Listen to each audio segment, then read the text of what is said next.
Okay, Bismillah ar-Rahman ar-Rahim. Assalamu alaikum wa rahmatullah. Today, our lecture is about the direct method. We have studied grammar translation method previously, and we have explained that grammar translation method used to teach students how to read and write, especially to read literature written in the target language. And today we have the direct method, and it's not new. I mean, its principles have been applied by language teacher for many years. And so when it is not in use, so what is the new thing in this method? Why the teacher, for example, choose or use it as a method of teaching instead of a grammar translation method? It's revived as a method, or it's used as a method when the goal of instruction became learning how to use another language to communicate. So this is the new thing, that it is used to help students to communicate, to use the target language. It's different from the grammar translation method, which used to teach read and writing. So here this method focuses on learning students to communicate in the target language. Because, or why the teacher use or choose this method over the grammar translation method? Because grammar translation method very old, or was not very effective for preparing students to use the target language communicatively. They cannot communicate, they cannot use the target language in its oral form. So therefore the direct method became popular. An important thing with the direct method is there's a basic rule that translation is not allowed. This is a very important thing. That means the teacher will not translate, will not speak in the native language, his native language or the student's native language. He will use he or she, and even the students should use the target language only. Why does it called direct method, or why direct method called by this name?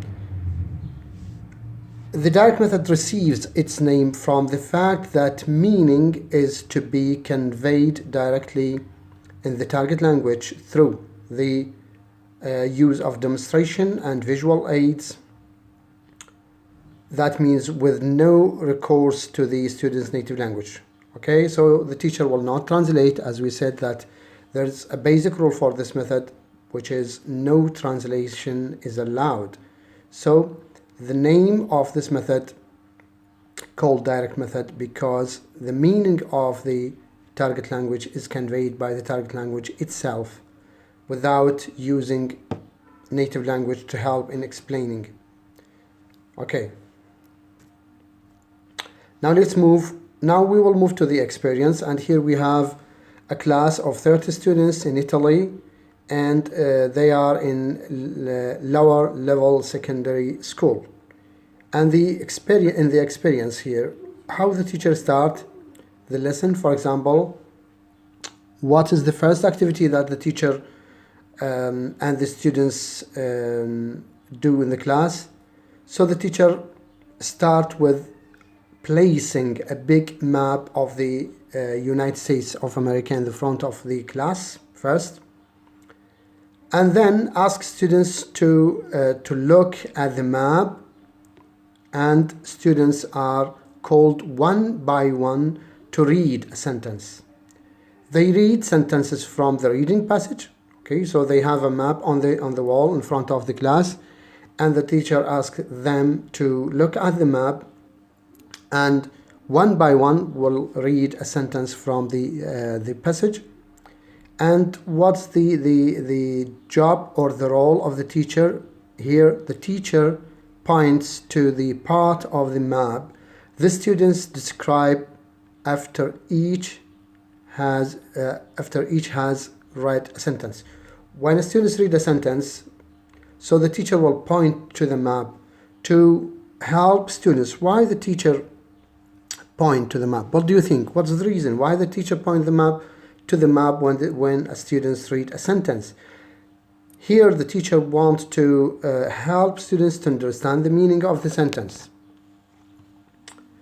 Okay, that means the students will associate the meaning or the sentence, the words they read, the sentence they read, or the sentence students read to the picture, to the map, so they can understand the meaning. Here they should associate the sentence to the picture and to understand the meaning. So here they understand the meaning by pointing. The teacher pointed to the map, so this will help them to understand the meaning. For example, students read, "We are looking at a map of the United States of America." So the teacher points to the map. Canada is the country to the north of the United States. So the teacher will point to the north of the country, north of the United States, where Canada is located. So the students will understand the meaning by the help of the teacher who point to the map, and so on. So here the students will understand the meaning by associating the words or the sentences to the picture, and this will be easier for them to understand the meaning. I mean by conveying the meaning of the target language by the target language itself. When they finish reading the passage, the teacher they are asked if they have any questions, and here students raise his hand and ask about what a mountain range is. And here how the teacher respond to the student's question. Did he or she for example use the native language to explain, or what did he or she use? The teacher turned to the board and draw a series of inverted cones to illustrate a mountain range. So here the teacher used demonstration or drawing, to help students to understand the meaning. Another students ask about the word between. What does mean between? So how the teacher respond to this question? By giving examples. You are sitting between Maria Pia and Giovanni. Paolo is sitting between Gabriella and Settina. So now, and then the teacher asks them, do you understand me? So when they ask a question, the teacher use either to demonstrate, or to give examples, or to draw on the board to help students to understand the meaning. After all the questions have been answered, the teacher asks some of his own. A class, we are looking at a map, and then the teacher asks them a question, and students should answer. For example, the first question, are we looking at a map of Italy? The class replies in chorus, no. And here the teacher asks them, the teacher reminds the class to answer in full question. And why the teacher asks them to answer in full question? Because when they say no or yes, it's not a language. I mean, they will not learn too much when they say only yes or no. They have to practice the language to say full sentences. After that, when they finish this, the question and answer session continues for a few minutes. Finally, the teacher invites the students to ask questions. Now, students ask questions, and who answer these questions? The students' questions, another students. I mean, one asks question, and the class will try to answer the question. Hand go up, and the teacher calls on students to pose questions one at once, to which the class replies. So these questions, I mean, it's students activity. Students ask question, and the other students will answer the question. Then the teacher work on the pronunciation. When students, for example, ask question, what are the Appalachian Mountains? So the teacher correct the pronunciation and ask the whole class to participate in this activity to pronounce the difficult words correctly. Later on, the students ask another question: what is the ocean in the west coast? And here the teacher also stop the students or stop the asking and answering question and explain for the students the preposition. It's correct to say, for example, what is the ocean in the west coast or on the west coast. And here the teacher explained that what is the correct preposition to help students to write and to communicate correctly when they use prepositions. And then after the students have asked about 10 questions, the teacher began asking questions and making statements again. This time, however, the questions and statements are about the students in the classroom and contain here the students another activity different from, it's not from the passage but about the students in the class, and the teachers try to elaborate the activity about the preposition on, at, to, or between, here to help students to use these prepositions correctly. Then the teacher instructs the students to turn to an exercise in the lesson with which ask them to fill in the blanks, and here to use the prepositions. Read these sentences out loud and supply the missing words. Out loud to practice the language to be used to pronounce the words correctly. Finally, the teacher asked the students to take out their notebook and to give them a dictation. Dictation, that means the teacher will do what? Will read the text and ask the student to write, and then he will repeat the text again, and the students will check their writing, and then they submit to the teacher to correct their writing. Okay, during the remaining 2 classes of the week, the class will review the features of the United States. Okay, then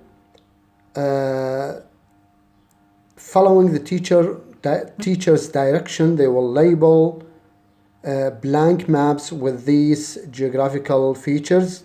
There's a blank map without anything, and the teacher will, for example, tell them or say Canada is the country to the north, so they have to put Canada or to write Canada in the right place. Mexico is the country to the south, they have to write Mexico in the right place.